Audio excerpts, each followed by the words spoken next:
শ্যামল বরণ উত্তরবঙ্গের রংপুর এক মনোহর স্থান। তিস্তা নদীর কুলকুল ধ্বনি গায়ে যে শহরের গান। হাড়িভাঙ্গা আমের মিষ্টি সুবাস বাতাসে ছড়ায় রে ভাই। তাজহাট রাজবাড়ির রূপের তো কোনো তুলনা যে নাই। মায়ার বাঁধনে জড়ানো এ শহর শান্ত আর সুনিবিড়। একবার এলে মন জুড়ায় এ যে এক শান্তির নীড়। সুপ্রিয় দর্শক এবং শ্রোতাবিন্দুরা, আজকে আপনাদের আমি নিয়ে যাব রংপুরের ঐতিহাসিক প্রাচীনতম এক নিদর্শন, রংপুর তাজহাট জমিদার বাড়িতে। চলুন তাহলে যাওয়া যাক রংপুর তাজহাট জমিদার বাড়ি। এখন আমরা অবস্থান করতে আছি রংপুর বাস টার্মিনালে। এখন আমরা এসে পৌঁছলাম রংপুর শাপলা চত্বরে। পাশেই রংপুর শাপলা হল।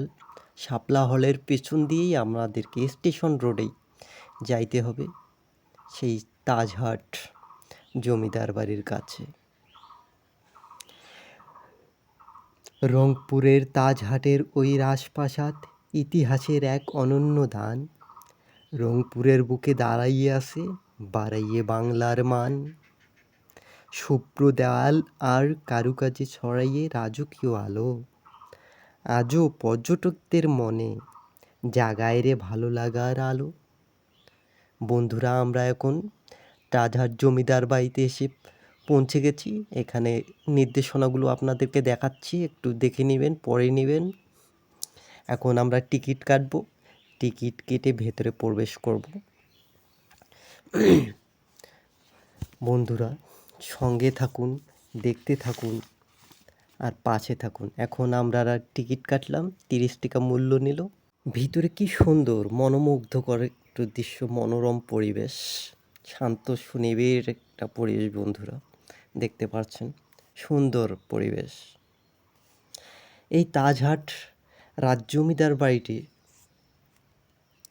প্রায় 210 ফুটের মতো প্রশস্ত ও 4 তলার সমান উঁচু। এর গঠনশৈলী প্রাচীন মুঘল স্থাপত্য থেকে অনুপ্রাণিত বলে মনে করা হয়। প্রাসাদটিকে দূর থেকে কি সুন্দর দেখা যাচ্ছে, তাই না?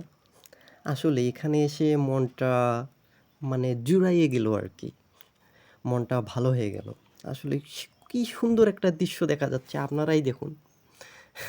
সুন্দর একটা দৃশ্য, আর চারপাশের পরিবেশটা সবুজ শ্যামল গাছপালায় ভরপুর এবং সুন্দর সুন্দর ডিজাইন করা রাজপ্রাসাদটির সামনে দেখুন কি সুন্দর গাছগাছালিতে ভরা সুন্দর একটা দৃশ্য। মনোমুগ্ধকর একটা পরিবেশ। আপনারা আপনাদের পরিবারকে নিয়ে এখানে ঘুরতে আসতে পারেন। সুন্দর দৃশ্য একটা। আপনারা সামনে যে সিঁড়িটা দেখতে পাচ্ছেন দোতলায় ওঠার জন্য রাজপ্রাসাদটির, এই সিঁড়িগুলো সর্বমোট দোতলায় ওঠার জন্য সর্বমোট 31টা সিঁড়ি রয়েছে। এই সিঁড়িগুলো হচ্ছে ইতালীয় ঘরানার মার্বেল পাথরের তৈরি। সম্মুখে সাদা মার্বেল পাথরের তৈরি 15.24 মিটার প্রশস্ত কেন্দ্রীয় সিঁড়ি। সিঁড়ি থেকে জাদুঘর পর্যন্ত মেঝের পুরোটাই একই পাথরের তৈরি। মার্বেলের সিঁড়ি বেয়ে জাদুঘরে উঠলেই রয়েছে বেশ কয়েকটি প্রদর্শনী কক্ষ, যাতে রয়েছে 10ম ও 11শ শতাব্দীর টেরাকোটা শিল্পকর্ম। দোতলায় রংপুর জাদুঘর রয়েছে। এখানে 10ম ও 11শ শতাব্দীর প্রাচীন পাথরের মূর্তি, সংস্কৃত ভাষার শিলালিপি, মুঘল আমলের ঐতিহাসিক পাণ্ডুলিপি, সম্রাট আওরঙ্গজেবের কুরআন শরীফ এবং কবি শেখ সাদির কবিতা সংরক্ষিত আছে। প্রাসাদটির এই দ্বিতীয় তলায় প্রায় 22টির মতো কামরা আছে।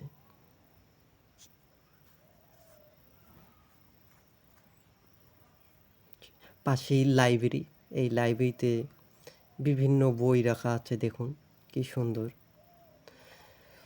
যেগুলো পুরাণকালে ব্যবহার করতো ওনারা। আমরা বর্তমান দ্বিতীয় তলা থেকে নেমে আসলাম। এখন আমরা প্রথম তলায় যাব আর কি। চারিদিকে দেখুন কি সুন্দর সারি সারি গাছের দৃশ্য, মনোরম পরিবেশ। এখন বন্ধুরা আপনাদেরকে নিয়ে যাব প্রাসাদটির নিচতলায়, মানে প্রথম তলায় আর কি।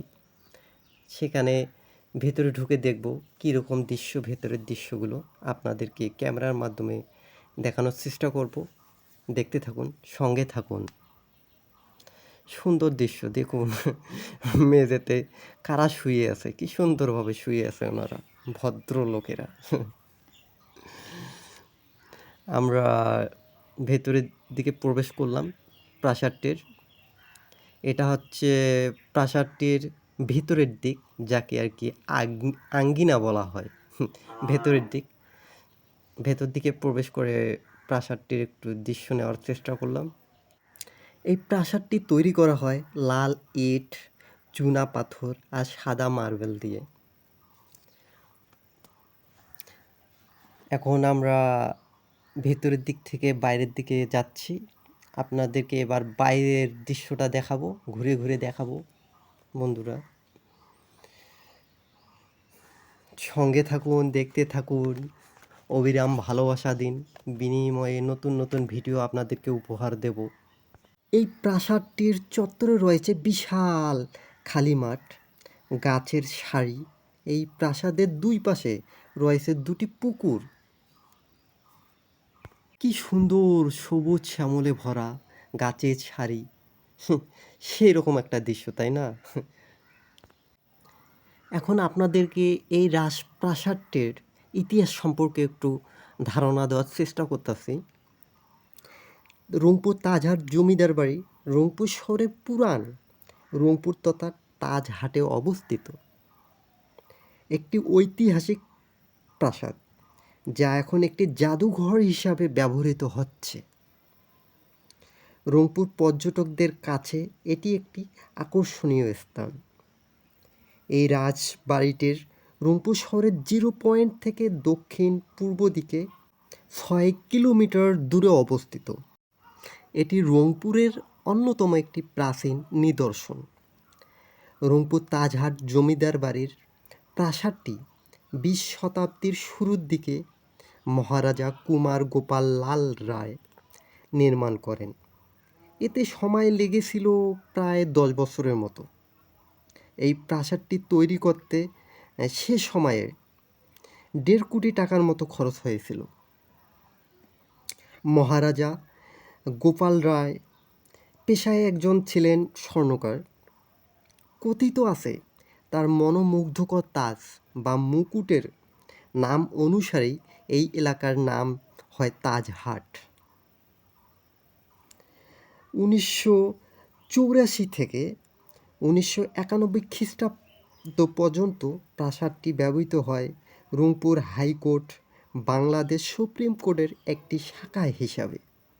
2005 খ্রিস্টাব্দে রংপুর জাদুঘরকে স্থানান্তর করে এ প্রাসাদের 2য় তলায় নিয়ে আসে।